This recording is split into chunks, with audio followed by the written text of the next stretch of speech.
अस्सलाम वालेकुम व्यूअर्स, मेरा नाम है अब्दुल गफ्फार और आप देख रहे हैं Abdul Ghaffar Landa market YouTube channel. एक और नई वीडियो के साथ हाजिर हुआ मिक्स बैग के हवाले से। ये देख रहे हो, ये जो है ना, ये कोरिया का मिक्स बैग है। 80 kg का बंडल है।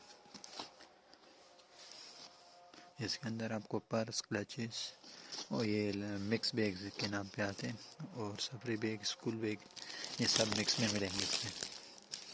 माल आप चेक कर सकते हो, देख रहे हो, माल आप चेक कर रहे हैं कैसा साफ सुथरा माल है। कोरिया का जो है ना, एक नंबर मिक्स बैग जो आते हैं ये वो है।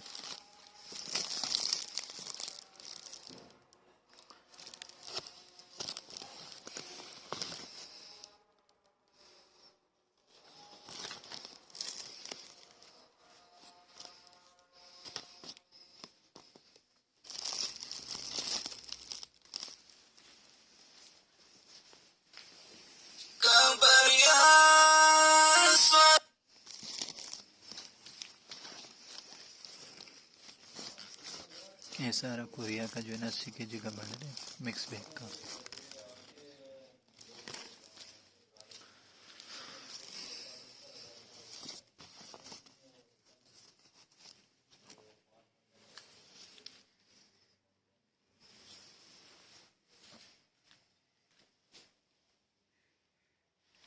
माल आप चेक कर सकते हो, बिल्कुल साफ सुथरा माल है, फ्रेश माल है।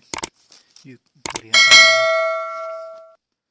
मिक्स बैग का बंडल था जिसको जो मैंने आपको रिव्यू कराया।